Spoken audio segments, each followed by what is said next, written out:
സാധാരണക്കാരൻ ഒരു ഫോൺ വാങ്ങുന്ന സമയത്ത് അവന്റെ ഏറ്റവും പ്രധാനപ്പെട്ട കുറച്ച് ആവശ്യങ്ങളാണ്. എനിക്ക് വളരെ നേരം ബാറ്ററി നിൽക്കണം, ഡീസന്റ് ആയിട്ടുള്ള ഫോട്ടോയും വീഡിയോയും എടുക്കാനായിട്ട് പറ്റണം, ഡേ ടു ഡേ ടാസ്കുകൾ ചെയ്യുന്ന സമയത്ത് ലാഗ് ഒന്നും ഉണ്ടാവും, നല്ല പെർഫോമൻസ് ഉണ്ടാവണം, ഫോൺ കണ്ടു കഴിഞ്ഞാൽ അത്യാവശ്യം ലുക്കും ആയിരിക്കണം, കയ്യിൽ നിന്ന് എങ്ങാനും താഴെ വീഴുവാണെങ്കിൽ അത് പൊട്ടിയും പോരുത്, പിന്നെ അത്യാവശ്യമായിട്ടുള്ള കേസ്, സ്ക്രീൻ ഗാർഡ്, ചാർജർ ഇതൊക്കെ ബോക്സിൽ ഉണ്ടാവണം. ഇനി ഈ കാര്യങ്ങളെല്ലാം ബഡ്ജറ്റിൽ ഒരു 20,000 രൂപയ്ക്ക് താഴെ കിട്ടുകയും വേണം. Vivo T5X.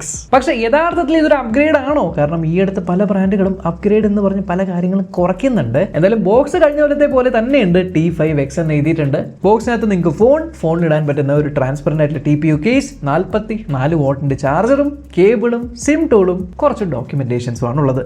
ബോക്സ് കോണ്ടന്റ്സ് കഴിഞ്ഞ പോലത്തെ സെയിം തന്നെയാണ്. എന്നാൽ മാറിയിരിക്കുന്നത് അതിനകത്തുള്ള ഫോണാണ്. ഇത്തവണ വെറും 219 ഗ്രാം മാത്രം വെയിറ്റ് ഉള്ള ഈ ഫോണിനകത്ത് കഴിഞ്ഞ കൊല്ലം 6500 mAh ഉണ്ടായ ബാറ്ററി ഇക്കൊല്ലം 7200 mAh ആയിട്ട് കൂട്ടിയിട്ടുണ്ട്. അതായത് ഈ ഒരു സെഗ്മെന്റിൽ തന്നെ എനിക്ക് തോന്നുന്നു ഏറ്റവും വലിയ ബാറ്ററി ഇതിനകത്തായിരിക്കും. ബാറ്ററി കപ്പാസിറ്റി കൂട്ടിയോട് തന്നെ ഡെഫിനറ്റ്ലി ചാർജ് നല്ലപോലെ നിൽക്കും. അതിനോടൊപ്പം തന്നെ ചാർജ് നല്ലപോലെ നിൽക്കാനായി ഏറ്റവും സഹായിക്കുന്ന ഒരു കാര്യമാണ് ഫോണിനകത്തുള്ള പ്രോസസർ. കഴിഞ്ഞ Dimensity 7300 ചിപ്സെറ്റ് ആയിരുന്നു. ഡേ ടു ഡേ ടാസ്കുകൾക്ക് ഡീസന്റ് ആയിരുന്നു, ബട്ട് ഗെയിമിംഗിന്റെ കാര്യത്തിൽ അത്ര ഒരു മുന്നോട്ടല്ലായിരുന്നു. എന്നാൽ ഇത്തവണ ഇതിനകത്ത് Dimensity 7400 ടർബോ എന്ന് പറഞ്ഞ 4nm ചിപ്സെറ്റ് ആണ്. ആൻഡ് AnTuTu സ്കോർ ഏകദേശം 1 മില്യണോളം കിട്ടുന്നുണ്ട്. അതിന്റെ ഒപ്പം നിങ്ങൾക്ക് LPDDR4X RAM എൻ്റെ കയ്യിലുള്ളതിന് 8GB ഉണ്ട്. ആൻഡ് UFS 3.1 സ്റ്റോറേജ് ആണ്. ഇത് 256GB ആണ്. സോ ഫാസ്റ്റ് ആയിട്ടുള്ള പ്രോസസർ, ഫാസ്റ്റ് ആയിട്ടുള്ള റാം, ഫാസ്റ്റ് ആയിട്ടുള്ള സ്റ്റോറേജ് ഉള്ളതുകൊണ്ട് തന്നെ ഗെയിമിംഗിന്റെ കാര്യത്തിൽ ഇത്തവണ ഒരു രക്ഷയില്ല.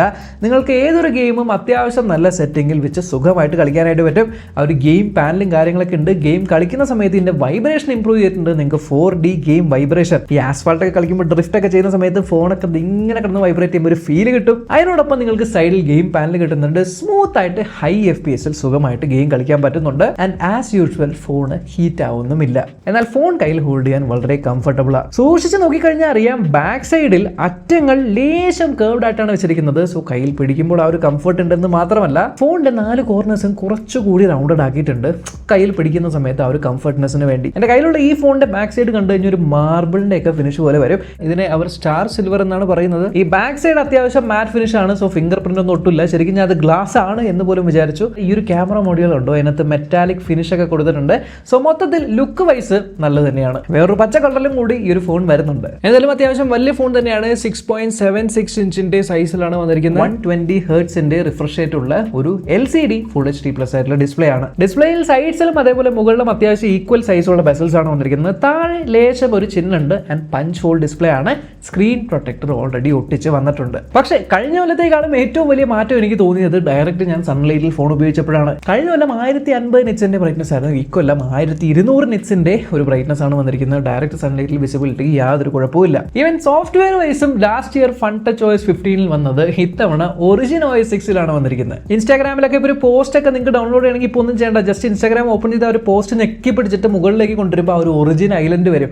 ആ ഒരു ഒറിജിൻ ഐലൻഡിൽ നിന്ന് ഡയറക്റ്റ് നിങ്ങൾക്ക് ആ പോസ്റ്റ് ഹൈ ക്വാളിറ്റിയിൽ സേവ് ചെയ്യാനായിട്ട് പറ്റും. സോ OriginOS അത്യാവശ്യം സ്മൂത്ത് ആണ്. Multiple applications open and close ചെയ്യുന്ന സമയത്ത് എന്ത് രസമായിട്ട് സാധനങ്ങളൊക്കെ പോകുന്നത് നോക്കിയേ. എന്തായാലും 2 കൊല്ലത്തെ OS അപ്ഡേറ്റ്സും 4 കൊല്ലത്തെ സെക്യൂരിറ്റി അപ്ഡേറ്റ്സും പ്രോമിസ് ചെയ്യുന്നുണ്ട്. ആകെ എനിക്കൊരു സജഷൻ എന്ന് വെച്ചാൽ, നിങ്ങൾ യൂസ് ചെയ്യുന്നതിന് മുന്നേ ആയിട്ട് ചില തേർഡ് പാർട്ടി ആപ്ലിക്കേഷൻസ് ഇതിനകത്ത് കാണുന്നുണ്ട്. കുറച്ച് ഗെയിംസ് ഒക്കെ ഇൻസ്റ്റാൾ ചെയ്യുന്നുണ്ട്. അതൊക്കെ നിങ്ങളൊന്ന് അൺഇൻസ്റ്റാൾ ചെയ്യുക.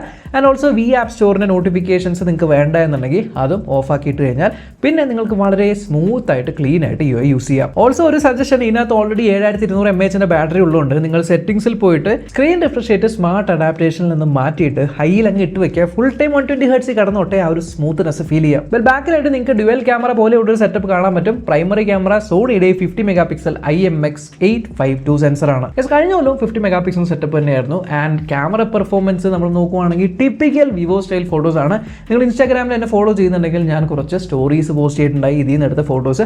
എനിക്ക് വളരെയധികം ഇഷ്ടപ്പെട്ടു. ആൻഡ് യെസ്, വിവോ ഫോണുകളിൽ നോർമലി നമ്മൾ കാണാറുണ്ട് ഫോട്ടോ എടുത്ത് കഴിഞ്ഞാൽ ക്യാമറ പ്രോസസ്സിംഗ് നല്ലത് തന്നെയാണ്. പിന്നെ 2 മെഗാപിക്സലിന്റെ ബൊക്കെ ക്യാമറ ഇതിനകത്ത് കൊടുത്തിരിക്കുന്നുണ്ട്.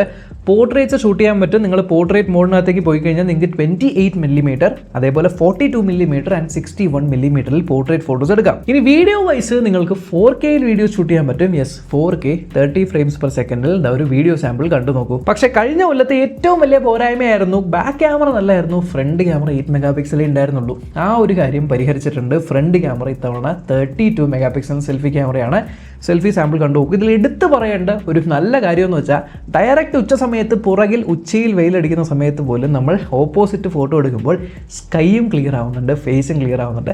HDR നല്ലപോലെ ട്യൂൺ ചെയ്തിട്ടുണ്ട്. എന്തിനാ ഫ്രണ്ട് ക്യാമറയിൽ നിങ്ങൾക്ക് 4K 30 FPS സെൽഫി വ്ളോഗുകൾ എടുക്കാൻ പറ്റും. പക്ഷെ ലാസ്റ്റ് ഇയർ ഇതാ ഈ ഒരു ഫ്ലാഷിൻ്റെ ഇവിടെയായിട്ട് നിങ്ങൾക്കൊരു ബ്ലാക്ക് കളർ സാധനം കാണാൻ പറ്റുമായിരുന്നു. അത് IR ബ്ലാസ്റ്റർ ആയിരുന്നു. ഞാൻ വിചാരിച്ചു ഇക്കൊല്ലം അവർ IR ബ്ലാസ്റ്റർ എടുത്ത് കളഞ്ഞു എന്ന്. പക്ഷേ ഇതിൻ്റെ ബാക്കിൽ IR ബ്ലാസ്റ്റർ ഉണ്ട്. അത് എവിടെയെന്ന് കണ്ടുപിടിക്കാൻ പറ്റുമോ?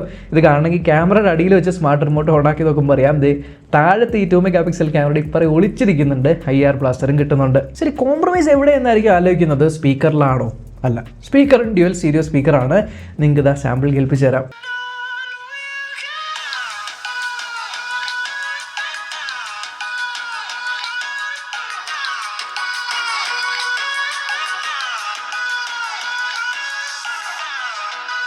അത്യാവശ്യം ലൗഡാണ്, ലേശം ബേസും കാര്യങ്ങളൊക്കെ ഉണ്ട്. ഈ ലൗഡ്നെസ് നിങ്ങൾക്ക് 400% വരെ കൂടാനായിട്ട് പറ്റുന്നുണ്ട്. ആൻഡ് ബോക്സിന് മുകളിലായിട്ട് നിങ്ങൾക്ക് AI എന്ന് കാണാൻ പറ്റും. യെസ്, സോഫ്റ്റ്വെയറിനകത്ത് പല AI ഫീച്ചേഴ്സ് ഉണ്ട്.